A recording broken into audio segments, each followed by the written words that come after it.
Okay, we are here today for the Q&A of the film If This Is Goodbye. I am here with both the creator as well as the lead actor, and I will let them introduce themselves. Okay, my name is Kurt Ken Kaminaka, and uh, I got this idea, I think, from my son. I was listening to his song, and I got an idea. I should honor his legacy by making a film. It seemed kind of wild at the time, but in result was it was very healing, and I think it was a good thing. I know it was a good thing, and I this is my fourth film, and I got three on Amazon. Uh, please have a look. And but I think I've already got a lot of feedback that this is the best film. And yeah, there was a lot of heart in it, and a lot of tears, and a lot of healing. So, and thanks to a really good uh, fortune, I got to meet this young man that was fabulous. Well, he f- at the end of the movie, he felt like he was my, I felt like he was my son. I still feel it. I feel a big connection. Yeah. And Kenny can tell you, as life would have it, he just lost his father. So it was like a serendipitous connection there. Uh, and I don't know, what else can I say about me? Is that enough? That is Anything else? perfect. Nope, that's perfect. Kenny, could you please introduce yourself? Hi, my name is Kenny Pallone. I play Chase Kaminaka, Kurt's son, and the feeling's mutual. I met Kurt, and he brought me in, let me stay at his second bedroom in his house, and we bonded. And likewise, I mean, KK was like a father figure to me, so it was a blessing in disguise, and it was a very heartfelt movie, and I had a lot of fun, and it was an emotional roller coaster. I imagine it was, absolutely. I'd like to start off by having the audience get to know the both of you. So we're going to start with Ken. So, as I understand it, you were born in Japan, grew up in Hawaii. Two, I'm guessing, vastly different places, or are they? I've never been to either yet. To be honest, I don't remember much of Japan. I moved to Hawaii when I was like 5 years old. So my childhood memories are all Hawaii. Ah, Yeah, I grew up there, went to college, University of Hawaii, and I went to the film program there. okay. That's where I had my foot in the door as an actor. My first gig was I was supposed to help as a production assistant, but one of the lead actors fell through, so they threw me in. I kind of fit the wardrobe size. It was like a war movie, and that's where I caught the actor's bug. That short film made it to the Hawaii International Film Festival, but I got cut out of almost all of the scenes I was in because that was my first experience as an actor, and Oh, it was a lot of fun. But that made me want to get better in this craft and just pursue it in the long run. I So I get you. moved to LA 10 years ago, and here we are. So I want to ask about that quickly because I'm always fascinated to learn about different film programs, especially from young individuals. So, as to the film program that you attended, would you say that it provided you with enough of a background to get into the field and feel comfortable doing it? I think it provided the basic groundworks on every aspect of filmmaking, from directing to editing to learning about sound equipment. But I'm not so sure that it's necessary. It allowed connections with other student filmmakers. But Mhm. because it was so new at the time I was in school, I just don't think that it was it's as I think you can learn yourself just as effectively with YouTube University today. Yeah. Uh, yeah, Hmm. Okay. That's interesting. Thank you for that. but the Kurt? connection's Oh, good sorry. because I have a lot of classmates that are doing well, and a lot of them actually moved to LA to pursue their field, and they're doing great at it. So that's a great thing. Oh, absolutely, without a doubt. I wholeheartedly agree with that. I've even said too, a lot of times you don't need to necessarily do the film school thing. Not to say that you can't or shouldn't, but set life is probably one of the best educators you can possibly have. Um, just my two thoughts there. Kurt, one of the things you never told me, or I guess I didn't notice until now, is you are a magician. Is that correct? Magician? Not well. I've done magic, but not really seriously. Uh, I think Oh. yeah. Where did you get that information, may I ask? So I was digging around and looking on your social media. One of your social medias, or in one of the things that's got your name listed, it says magician. So that's why I asked about it, because I'm just like, he's a magician and didn't tell me. You know what I think is just one of the social media glitches because I hung out with a lot of magicians. Oh, And because I by was like, osmosis, yeah. And okay, I think it's magic that I made full films because I had no idea. If you asked me when I was younger, are you gonna make any films? I said, God, there's too many moving sure. pieces. That's impossible. I went to a 2-day film class and I was excited, but at the end, forget it. It was Mhm. so many moving pieces. I work best alone, but that's why. That's magic. Oh yeah, thank you. Let's switch that then, and we'll talk about the thing that I know you're really, really good at, which is storytelling. So, in the year 2025, what I've been noticing as far as film is that we have some incredibly powerful independent stories through my festival. However, I was speaking to someone the other day that made an interesting comment, which was the storytelling can be told by a great writer, but a great editor really enhances the writing. Would you agree with that? Absolutely. And well, I'm glad you said that. It segues right into the I did 4 films. Every film I did a little bit more. I wore Mhm. more hats. When you do an independent film, everybody's wearing multiple hats. We can't have the thousands of hats like, Hollywood. So anyway, Mhm. every film I progressed and I wore more hats and I did a little editing. I did nothing, no editing on the first. The second one, it was a little bit, maybe, yeah. In fact, I did a lot on the second one. The third one, Okay. more. This fourth one, If This Is Goodbye, I did the entire editing, and it's just like and I got a little help, opinion from Kenny, and together we made a really nice editing. I kept coming, editing it down, down, down, down. I could have probably made it less than the 2 hours and 34 minutes, but Yeah, I just wanted to tell the complete story. of It course. started at, yeah, it started at over 3 hours. So I was going to make a 3-part mini series, which Gosh. that probably been good too. But maybe next time I'll think about it. But right now, this version is fine. It's more than fine, actually, but thank you for that. Yeah, but Um, yeah, going back to storytelling, it's everything, the editing. You can you can change the whole story oh by yeah. just with the edit, right? Oh yeah, absolutely. I would agree with that. Kenny, a question for you. I'm pretty impressed that a man that is this young has not only done SWAT, but the Almighty General Hospital. And we just lost Anthony Geary today. I'm a total GH fan. And so that's like losing a part of your history. But I'm like, dude, you've been at SWAT and General Hospital. What's up with that? So we got to talk about that because most actors, as you know, all of you are hustling, all of you are trying to get noticed. And so when you guys get to a place where you get to the networks, it's exciting. So could you tell the people watching a bit of the story and how you got to that point? What do you think it was that made them say yes to you? That's a very good question. I mean, if you swing the bat enough times, I think you're gonna hit maybe hopefully one home run in the batting cage. So Sure. I just think in the long run, if you're in LA for 10 years, you're gonna get that one opportunity. And both of those gigs were very, very small one-liner co-star parts. So I just right place at the right time and just getting lucky, and I looked the part and just went in the audition room with some confidence and got the gig. So hopefully more of those to come. No kidding. There are no little parts, by the way, to a movie. Everybody is important, especially TV, movie, whatever have you. So my second question to you is again with the auditioning process. Tell me a bit about what you believe made Kurt choose you for the role of Chase. And second of all, what was that auditioning like?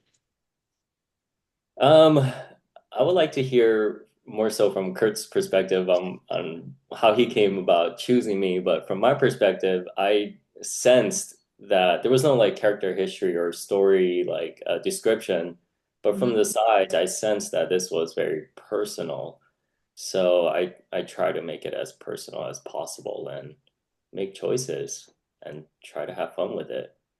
I didn't think I was gonna get it. It was an open casting call. I was like, I don't think I'm the right age for it or anything, but Mhm. just have fun with it, and I'm glad it turned out well. So Kurt, I guess I should ask you that then. With auditioning with Kenny, what was it about him that made you say, yes, this is my Chase? Well, his emotion, he brought emotion out of me. When I listened to his reading, I could feel the emotion. I mean, it was just shooting into my face. It was very um, intense, and it was nice. And because he had several sides, different emotions, and it all portrayed and came through. Plus, at the very beginning, it said, "Oh, I really like Chase's song. If This Is Goodbye, I would put it on my listening list." And he kind of sold me right at that point. But I mean, yeah, I mean, the whole movie. That's why it's called If This Is Goodbye. It's about his song. It's about his legacy, which is all in the song. Every word, every second in the song. Yeah. So that's it. Thank you. Speaking of which, Kurt, we should talk about your acting because I know you've done 9 roles so far, one of which I saw was on NCIS Hawaii, which I don't think I knew that until recently either. So, talk to me a bit about the climate in Hawaii, meaning you're a little bit older, obviously, than Kenny is. Older actors tend to tell me they have to reinvent themselves often, newer headshots, oftening auditioning twice as much as a younger gentleman. What is it like there in terms of trying to score the gig? Good. In Hawaii, especially now, it wasn't bad when we had Hawaii Five-0, Magnum PI, Oh, right. NCIS Hawaii, and what's that recently High Water or High Surf Hawaii. Anyway, they're all gone. So now uh Oh, it's like pretty dry here in Hawaii. I mean, seriously, if anybody's serious about acting, they got to do what Kenny did, and they got to go to LA or Nashville or New York, right. Atlanta, someplace like that. Here it's pretty dry. And as far as older actors, you get character parts. And Hmm. my days of acting, honestly, I think I'm moving on more like a film writer and director. It's and Oh, film score. Yeah, no need. I'm okay. I'm tired of playing the ninja master and that kind of stuff. I Yeah, it understand. was cool though. They would put tattoos on me and I look kind of mean, but those days are over. Now Okay. it's finding something to say and Yeah. say it very nicely in a beautiful film. And of course, the music. I was originally a musician, and then I meandered my way through being a actor and now a filmmaker. Yes, we're going to get into that actually. Kenny, I want to bring this up because I think it's super important to always emphasize and focus on something that's really good. And in your particular case, at one point you volunteered for the Foster Care Support Foundation. Tell me a bit about the work that you did with them and why. Just to do what I can. I'm always been I always like to offer helping hands to friends, to family friends, to peers, to anyone that needs help. I just I just think it feels good. It just I Yeah. can't exactly explain why I did it at that time. That was so long ago, but I remember enjoying it and I saw a lot of smiling faces that day. So Very nice. I would be happy to help whenever I can. Love that. Thank you very much. Kurt, question for you before we talk about the music side of things. Because you have been a filmmaker for a while now and a producer and a director, one of the hot button questions that I've been asking during the course of the festival, a lot of us are concerned, and especially with the new Netflix merger, about the state of independent film going into 2026, what that looks like, what the landscape looks like. Are things changing? Are you concerned at all about future projects coming into 2026 with the way the entire industry is for us right now? Uh, you know, I'm in my own, to be honest with you, I'm going to answer that question honestly. Okay. I'm in my own world here. I'm not the typical, uh, this is guaranteed not an answer you're expecting. I am in my own world here. And my idea is to, I'm going to say it again, find something to say it beautifully in a nice film.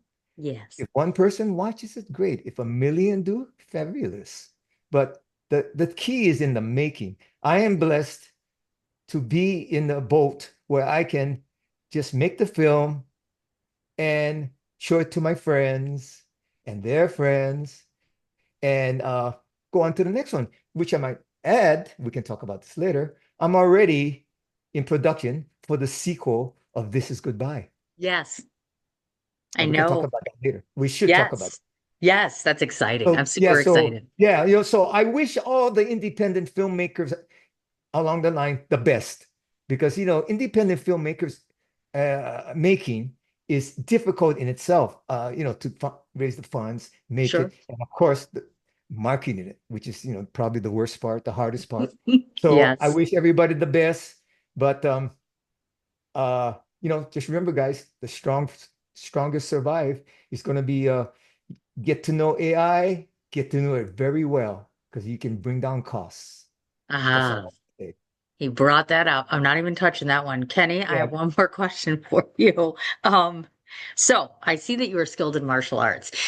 This girl right here is about to go into a boxing, whatever you want to call it, for the very first time. I have a few issues to work out. Any good recommendations on how to kind of get my way around boxing and martial arts simply? Because this looks very complicated and somewhat painful. Not gonna lie. It's only painful if there's somebody else punching back at you. But if you're hitting and punching back, Great.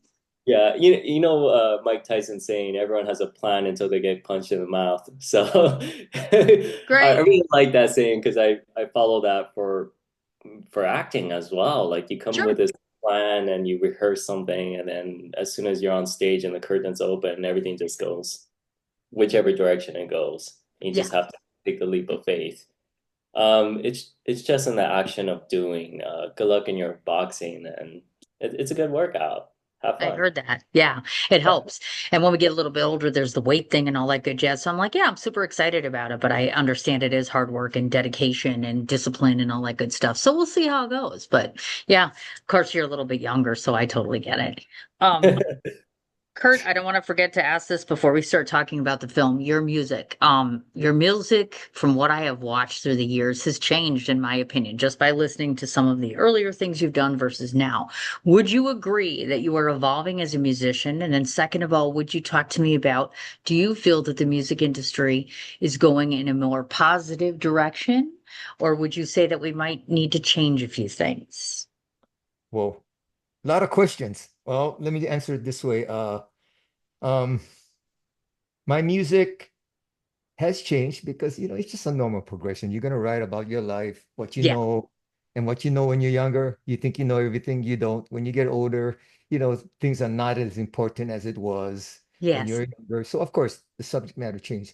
But how it really changed for me is that I no longer really focusing on doing the hit song, the commercial song. It's now I just love scoring the movies, just making a scene just come to life. And it is so amazing what can happen if you got the right soundtrack at the right time, at the Oh, right yeah. volume. So, and as far as the music business in the future, you Mm-hmm. know, I'm going to say this really as quick as I can. Before when I was younger, it was very difficult to get something recorded. You had to go to a recording. You had to go to LA. You had to put it on vinyl, and then fast forward, then you could get a home studio for Mm-hmm. $10,000. And then now you can get AI write you a song. So I feel like the music, I'm very confused about where the music is going. I think it's all about personality. It's all about marketing yourself. It's all about a face because and the personality of the artist itself. It's your story, your backstory. That's what is more important Sure. because as far as making music, it's anybody can do it. They just put a prompt and it's amazing. Hmm. Making and it's good. It comes out great. So the future of music, I think, is in AI. I keep saying that because that's it. I'm totally into it. The movie I'm making now is going to be It's different. We can talk about it later. But the next movie after that might be totally AI. Why not? I'm sorry, I can't hear you. I still can't hear you. Yeah. I do I'm have just strong opinions about AI, so I I- probably I'm shouldn't say anything, but I'm I'm like, just there gonna are, be no, I'm just being honest because it's just intriguing, it's cost effective, and it's the future. There's three reasons. I don't know if you can beat those three reasons, but if you well, can, actually, I'll listen. I think I can. Let's say for a minute, have you all read in the news about how there's now an AI actor looking for representation and the first AI director? So could you imagine replacing yourself with a director, replacing an actor with an artificial intelligence actor? I think what they're missing is the human touch, obviously. We're human and we can feel and we can bring things to music or film.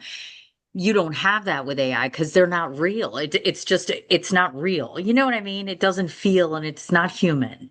Okay, I know that's what I hear, but just look at this. You know how they say at one point, some point in the future, AI will be smarter than us, if not already. Oh my Okay. Now God. guess what? Now guess what? Guess what? If they get enough of powering computers behind it, enough power, which is going to be huge, they can create feeling. They're going to create feelings, Oh my right? Lord. They're gonna create feelings. I'm telling you, after the intelligence comes the feeling. So maybe they could, maybe this is gonna, and then they can put artificial flaws into the human, to make it not so smooth. No, AI is gonna be like, I think, save this because I think 10 years from now, people are gonna say, hey, that guy knew us something. It's gonna, That guy was yeah, on to something. they feelings will come. So all of this, oh no, you gotta be human. Hey, eventually AI is not going to be only smarter than us, they're going to feel more than us. They're going to Hmm. hurt. They're going to be more sensitive. They're going to say, why did you say that way? Couldn't you have said it another way? God, that hurt my feelings. And then you're going to say, you're too sensitive, AIs, and then you got to reprogram. But whatever, you know, it's they're going to do everything better than us. So I think there's going to be laws and regulations that have to come in to kind of limit it a little bit. And the guys that come up with that is going to be the all-stars, the one that can limit AI, not the Hmm. ones that progress. Hmm. It's gonna progress. The ones that limit it, the ones that can limit it, Hmm. I guess we'll which find out, won't we? might not be the governments, might be something else. Gosh. Well, today we get to talk about the very non-I film, AI, non-AI made film, If This Is Goodbye, which is the film we're talking about. Um, fourth film, as you mentioned. I want to talk first off about, because I don't think you indicated this to me. So how many locations did you have to utilize? Because you were in more than one state, obviously, and filming in multiple locations, correct? Yes. Basically just Honolulu and New York Okay, City. those are the two basics. Yeah. Okay, gotcha. And so for shoot time, just so we get some sense of this, because the movie runs about 2 hours and 34 minutes, how many days or how many weeks total just to film? I think we it was amazing. Jeff Orrig, who was the producer and director. We did 15 or 16 days in Oahu, the island of Okay, Oahu, sure. and we did 6 days in New York. So what's that? 6 plus 60, about 22 days of Okay. production. That's terrific, actually. That's really a lot less than I thought it was going to be. Um, so I want to start off talking about, we've talked about the casting of Kenny, of course. The other thing I want to mention is you cast yourself, obviously, and rightly so. This is a very personal project to you. However, I always ask this question because I think it's so important. One of the top two people in this world that knows about this loss and how it feels is you and your ex, of course, Chase's mother. So my question is, was this experience traumatizing, meaning having to play yourself, having to relive these memories? And if so, how did you cope with that? Good question. I had to compartmentalize my brain. So certain scenes, I was talking to Kenny and imagining him my son. Certain scenes, a lot of them, I was talking to Chase, my son. And that's when it was like took me a second or two, a minute to after the scene to get back. So Sure. traumatizing. I had to go back to the dark space, and I thought, that's really wild. That's pretty crazy, but it actually was healing. I guess it Hmm. forced me to to not deny, because I think denial is only going to prolong the grieving. It's only, uh, yeah.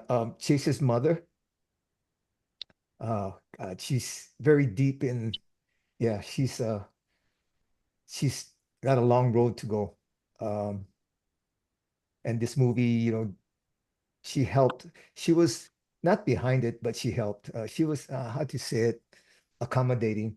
But she really honestly didn't want me to make the movie. Really? Is it because she is still so deep in grief, or was there another? Deep Okay. in grief, so deep. And I know I know the value of time, especially when chase. I call it AC, after chase. I know the value of the minute, the second. I know that there's no time to dilly-dally and think, okay, I'll do it tomorrow. It's today, today, today, you know. And God, I gotta live for two people now. I'm living for him Yeah. and me. And And would it be fair to say, did you give her the opportunity to be in the film as herself, or did she just not want that either? she's I- what I've learned, and I know a lot of people cannot play themselves. If you're not an actor, it's Yeah, not going to work. But anyway, she wouldn't want to do it anyway. So I that's a understand. big question.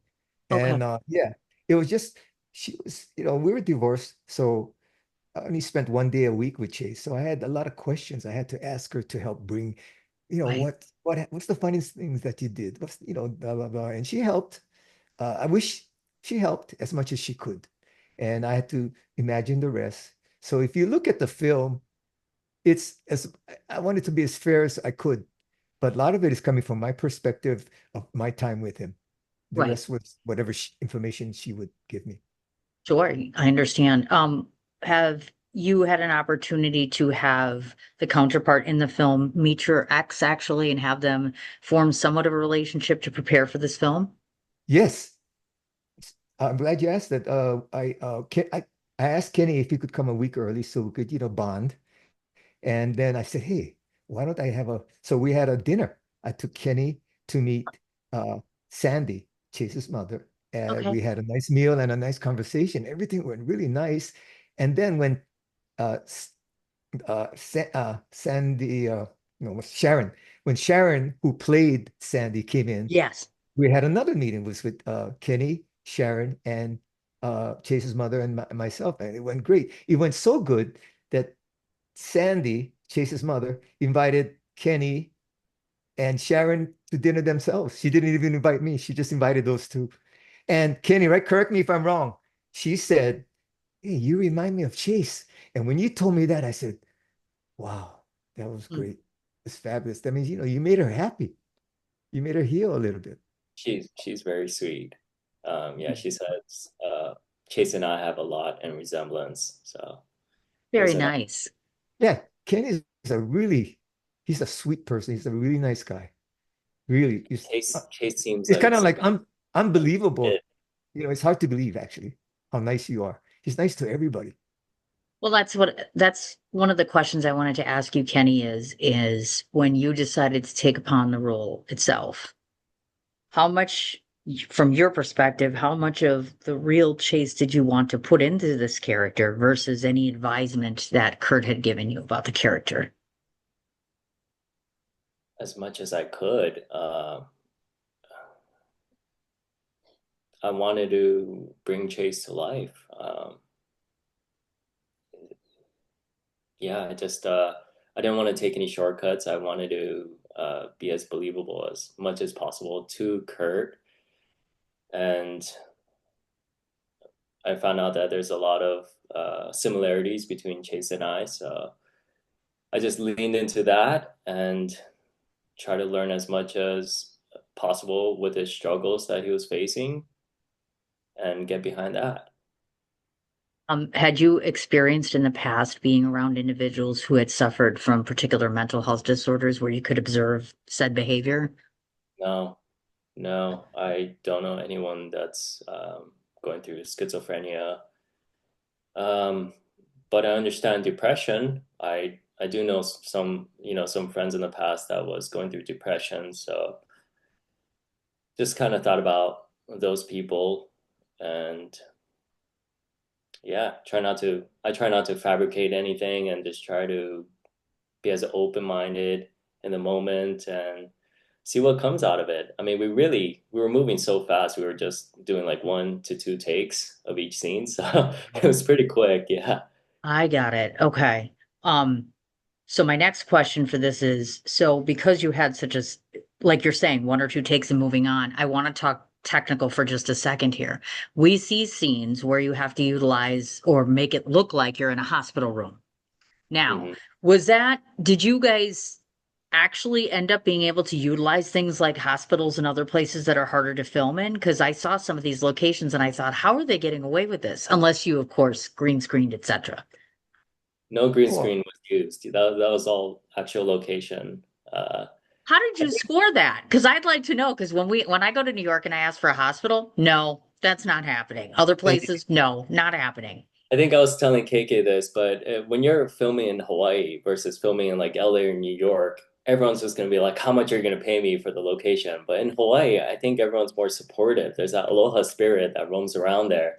That hey, Okay, you're film a movie, film in our space. We'll help market your movie, and yeah. yeah, I could say that your movie was filmed at our location. I think it's more supportive to indie filmmakers. Oh yeah, Gotta be absolutely. local Because though. yeah, that would never happen in LA. Would never happen in New York. It's automatic. It's just like that's why we do guerrilla filmmaking. You're running around at 3 o'clock in the morning going on a subway because you're going to get busted because it's expensive, etc. So thank you for that as far as that goes. well, Um, can I say something? I sure. think we were lucky because Jeff Orrig, the director, knew a Mhm. doctor, and this doctor has two offices in our Ah, city, and we filmed all the hospital scenes in 2 days. Yeah, and it was cool. He no just charged. kidding. Yeah, he just, a token $500 a day, which, I know Hawaii Five-O used to pay Hospital $10,000 a day. I know hospital scenes are expensive. That is Uh, insane. Oh my God. Okay. So we got away with 2 days for 500 each. It was we makeshifted, it wasn't like a hospital, but Sure. you could, it worked. I understand. Um, Throughout the course of this story, and I'm not going to give away too much because I don't want people to understand the entire story. They won't want to watch it. If This Is Goodbye has numerous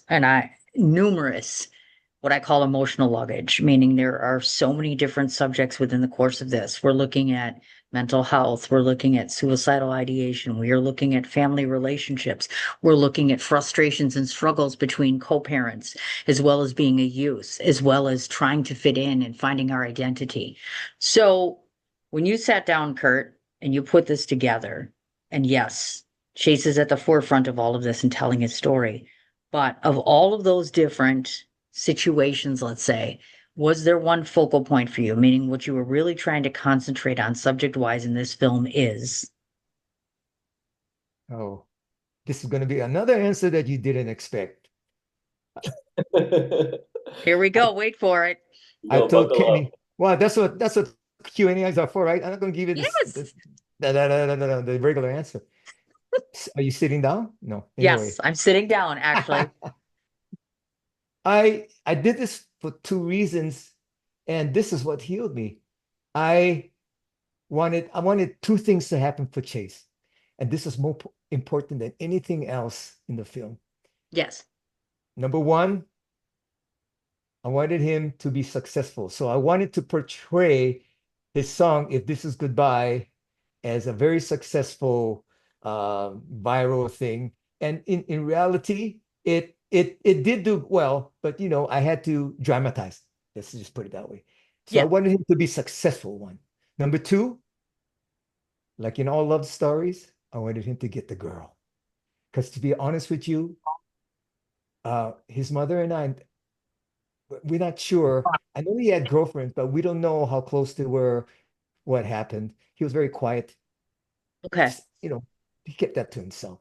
So those are the two things. And indirectly he did get the girl, and that's how I put the ending there. And that ending is not 100% impossible. It could happen.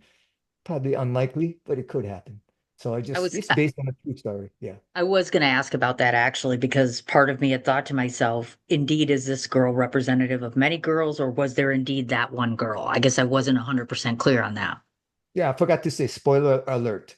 So I don't know if we put that Well, in. you didn't give it away completely because we're not going to give away the actual what happens because you have to watch the movie for that. But yeah, is she representative of just one girl or many? Or the Uh, idea? the idea, I think. The idea. Uh, yeah, the idea. And that made me feel, it's really interesting because the other four films that I have on Amazon, they're actually kind of like my dreams or what had happened in a tongue-in-cheek way. So Sure. when I watch the movies over and over and over again, it becomes reality. So, in other words, if this is goodbye enough times, that's how I'm going to remember Chase and what happened to him. And whatever really did happen, the question marks go away. He got Sure. the girl. He was successful. So all of the four films were healing to me, and they all had very profound, I guess, deep messages to Sure. help somebody who may not be so. I think all my films, when you walk out of the theater, you gain something. I really think so. Something that uh, even if you don't consciously know it, it just seeps into the back of your head. Gotcha. Kenny, I want to ask you a question. Throughout the course of portraying Chase, likewise, I should ask you the same question. How did you deal with the emotional aspects of portraying this character? Because I imagine that was incredibly heavy for quite a while. Oh, I'm laughing because how should I word this? I'm not sure how Chase felt, but I know I can sense that there was a lot of pressure, a lot of weight on his shoulders between school and maybe parents' expectations of him and being successful with the music industry. And uh, even though, KK and Sandy are very proud of Chase, I'm not sure in the moment he felt that. So I was leaning towards feeling the pressure of uh, failure and not getting their acceptance and approval. And I Mhm. think that's what brought out most of those emotions, especially with like the no dialogue from my end. It's just me sitting there hearing that and just feeling broken on the inside. Um, I know that's this might sound a little bizarre, and hopefully it doesn't, but I have spoken to other people that have said when they have portrayed real characters, they can almost sense or feel their presence. Had that happen to you at all? Yeah, I had a lot of chilling moments in film in the shoot because we actually, we're filming on location, KK's house, and Yeah. he's got pictures on the walls, and his guitar and his pick is what I was using in the movie. And then we actually went to, without giving it away, actual location of where he his last moments. So So there was since a lot of chilling moments there. since you mentioned that, I will ask you this, Kurt, because I'll go back to that. So I am a parent. If I were to have to revisit probably one of the most difficult places in my history, I'm not sure I'd be able to do that. So I assume you were present when this happened, when you went to the physical place. Again, I want to ask, how were you so courageous so as to go back and have to do that again? Well, like let me go back a little bit. During the shoot, after we had shot the shots that we needed from the spot, um, let's just call it the bridge. Uh, Jeff surprised me and he had a bouquet of flowers, and I thought, what's the bouquet of flowers for? And we all went up to the top of the bridge, and we were gonna leave the flowers on the bridge, and then I told them why I could do this. I just felt like I had to. I didn't know what to say. I said, thank you for making this film for me. There were, about 7 people in the crew. Jeff, you were there. Oh yeah, Kenny was there, and Sharon was there too. I think we were all there. So Everyone was anyway, there to support. Yeah. yeah. So the reason I told them that I could do this is because when I looked down, this might be a spoiler alert. When I looked down over the bridge, I didn't see Chase. So I looked around and I thought, oh, maybe he just ran across. So, but then I saw a car. It was 12 midnight, that much traffic on a weekday. So then I saw a car driving and I looked at it and I looked at it and it stopped. It stopped. And I said, oh no. Then there was another 2 cars coming and I thought, wow, I hope they don't stop. And then when they stopped, I knew what happened. What had happened is he fell in a car and I didn't see it. So then I called Sandy. I was so, we were so distraught that I couldn't even figure out how to go on the freeway on that direction. So we went on the freeway on the other direction, stopped off in the median strip in the left lane, and just peered ahead across. And we saw the ambulance. Oh, I mean, not the ambulance, but the ambulance was on its way. Somebody came to me and said, I just got off from Queens, the hospital, and don't worry, I called the ambulance. It's on its way. So we saw Chase on the ground. It was far away. He looked okay. He was just on the ground, he wasn't moving. And then the ambulance came, and at that point, I know somebody came to me, what's his name? So we can identify him. I gave him a name, and we just watched for a while. And then ambulance was very quick, and we followed and went to the hospital. So the reason why I can do it to answer, that's a long way of answering your question, is that I'm imagining when I'm looking over there's nothing there. I don't remember anything. I just saw a car far away in the distance. So now it would really be hard if I had to go do this film from the middle, from the left lane medium strip. Then I probably, no, that would be like, anyway, that would be too expensive to film. But I that is understand. the reason why I could do that. And, like I said, I got to compartmentalize my brain. So when I'm on the bridge, it's a movie that I'm shooting. It's not about Chase, you know, as much as possible. I try to just get out of my brain a little bit. Sure. And then, yeah, so. I get you. Now, obviously, one of the things, like I mentioned, you talk about in there is mental health and schizophrenia, etc. Was it important to you to make sure, or even better question, what have you learned about mental health and schizophrenia throughout this experience, or even more recently? Oh God, it's so much more prevalent than I even could possibly imagine. Uh, and it's happened to, every time I speak the film about the film to somebody, everybody says, "Oh yeah, my sister, my cousin, my father uh, um, went through something like this," and it's just amazing how much of this is going around the world, and that's why I feel like another reason why I had to make the film is that people can, maybe find some kind of comfort after watching it. Yes. Now, we noticed through the course of the film that once you get close to the very, very end, I'm very excited to talk about this. So tell everybody about Chase's Art Center, because I am so thrilled about that. Oh yeah, that was an afterthought, but it was before we stopped shooting, so we could get that in. Um, I have I have an art center that did not have a name. It's actually called Studio 50, and I thought this is another way I could honor his legacy. So I ordered the letters from the internet, and we got it put on, and I wrote the scene, and we dedicated the building to Chase, and it's going to be a building where music thrives, creativity flourishes, and joy celebrates. I say this in the film too. And Yes. we have the website. It's Chase Kaminaka Art Center. So I created a website, and we have all kinds of events that will be funding mental to help mental illness in Hawaii. And yeah, and probably the world.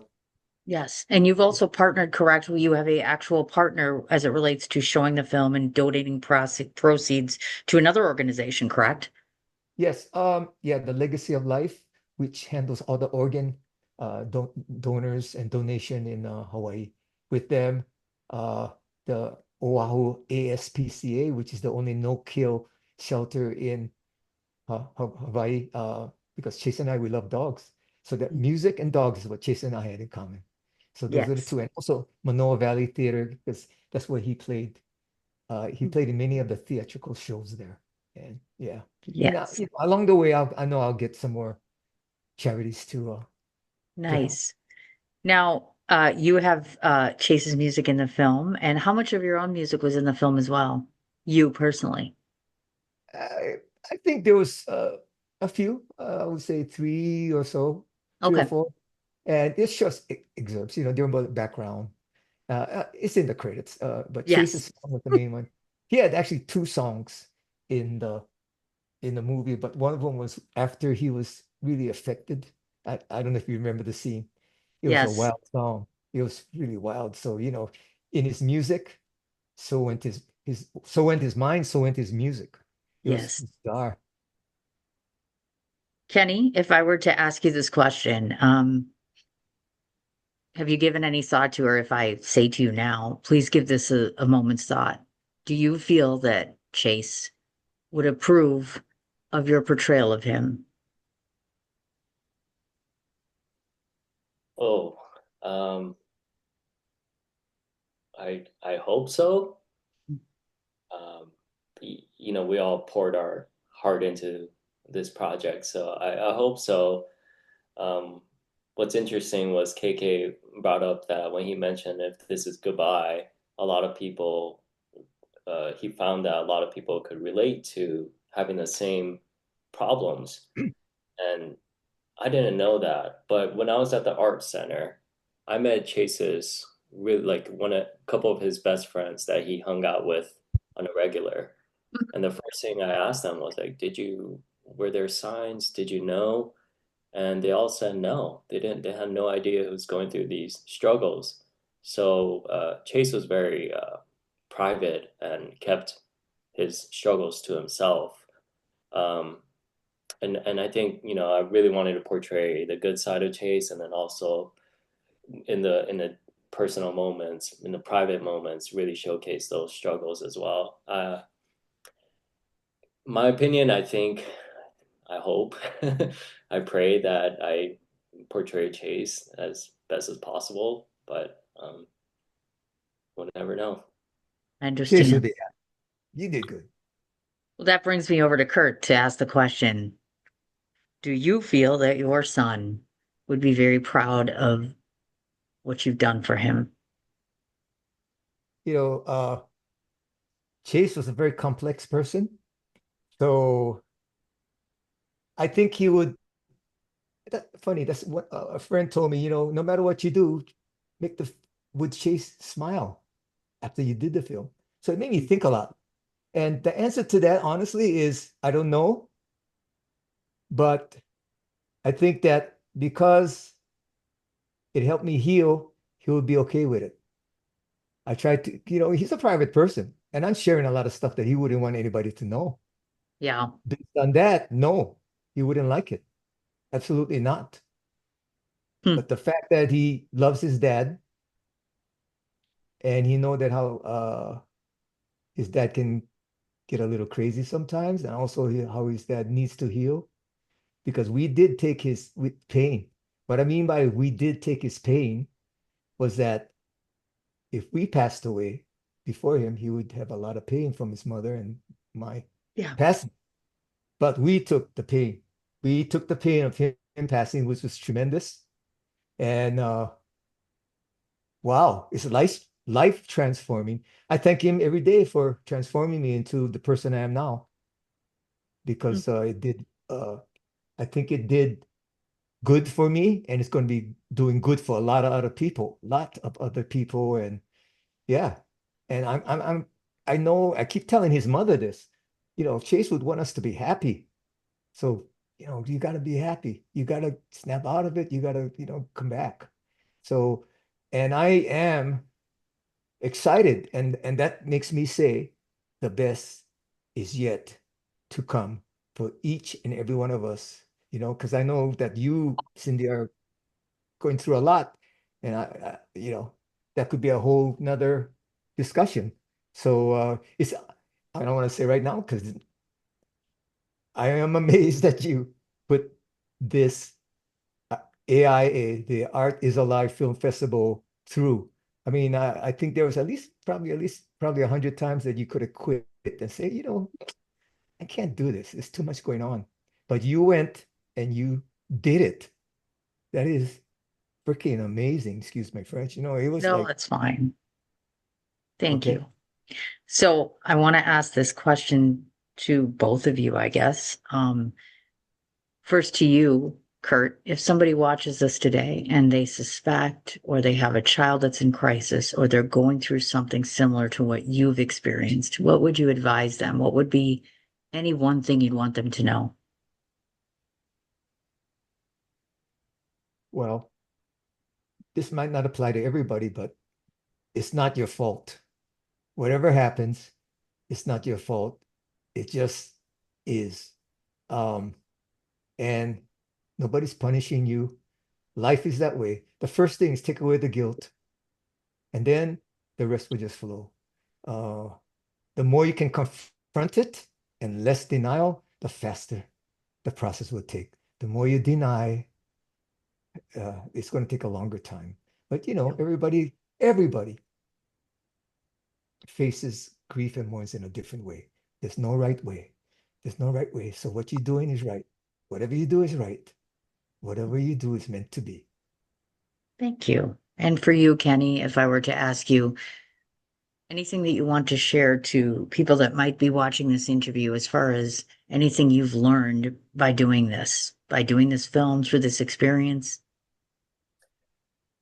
Yeah, if the viewer, if somebody's going through schizophrenia, I think it's okay to openly talk about it to people you can trust, because it is a rare circumstance. I feel like they might feel like they don't want to share, not even to their best friends or to other people. But I think talking about it and having that courage is the first step to combating it. And I hope this movie and this interview helps with the inspiration to that. Thank you. Just so I can ask this, if this is goodbye now, where is it headed? Is it doing other screenings? When are people going to be able to see it? Oh yeah, I released it on November 26th. Yes. Uh, and that was Chase's birthday. He would have been 28. And it's on my website, um, www.totck.com. And you can watch it for a small fee. 100% of the proceeds go to selected charities. And yeah, it'd be nice if you go check it out. Thank you. And Kenny, just tell everybody, what do you have coming up next besides this? Another soap opera, another big show? What's going on? Sounds like building a gingerbread house and just relaxing the holidays. I love your backdrop. I already told you Well, that, thank but you. I'm a big Christmas fanatic, so we're all about Christmas here. Do you have another upcoming film, student film, anything in the works? Anything at all? right now, just taking acting classes and reading some plays and enjoying my time here. Sure. There's really not much going on in LA as well, in Gotcha. general. We're all Like, scared about AI. yeah, Kurt, just going to bring that up again. Speaking of which, Kurt, besides this film, so what else is going on right now? Besides you working on distributing the other three films, what else do you have going on? Hey, I will, yeah, my distributing, I'm not the best marketer, so my films, you have to search for them. But Sandy, I'm sure that you will help me on that. Yes. Um, and then, Yes. and I want to point out that Kenny has already been in one film after this. He's in the sequel, which is entitled The Next Frame. Yes. And the this is going to be it's an experimental film in the aspect of I am trying to do the writing, the casting, the cinematography. I'm going to do it all in a iPhone 17 and with a Black Magic app. Mhm. The editing, the scoring. It's going to be more or less I'm doing the whole thing. Wow. Kenny, I traveled to New York to initially because we were going to see the film screened, but that didn't happen. Yes. But that's okay because it added drama to the film, and I finished. And Kenny was there. We had a discussion, and Yes. his fiance was there too. She's in the movie, by the way. Yes, I I heard. put Michelle in. So yeah, I did. She's gonna like it, because anyway. So it's called The Next Frame, and so it's going to be a Honolulu version. The Okay. New York version is finished with Kenny and me, and actually we were hoping that you would be there, but we talk about you. And then I'm going to go to Bangkok in God for what is today? Today's the 12th, 15th. 15th, Thank sorry, you. 16th. In three days, I fly to Bangkok with my Okay. best friend, and there's going to be a segment there. And then I come back home. We're going to do a Honolulu segment, and then I go to San Francisco for the last segment, and that's not going to be until April. So I think I can get it done by May. So May 2026, The Next Frame, sequel Thank you. to Goodbye. Very, very Exactly. nice. Okay. This is what I'd like to say in closing on this. A few things I'd like to say. Kurt and I have worked together before. He is not a first timer here to the film festival, and anytime he comes to me with one of his projects, I am 100% honored. He's a really very humble, very hardworking filmmaker who really puts a lot of himself into every one of his projects.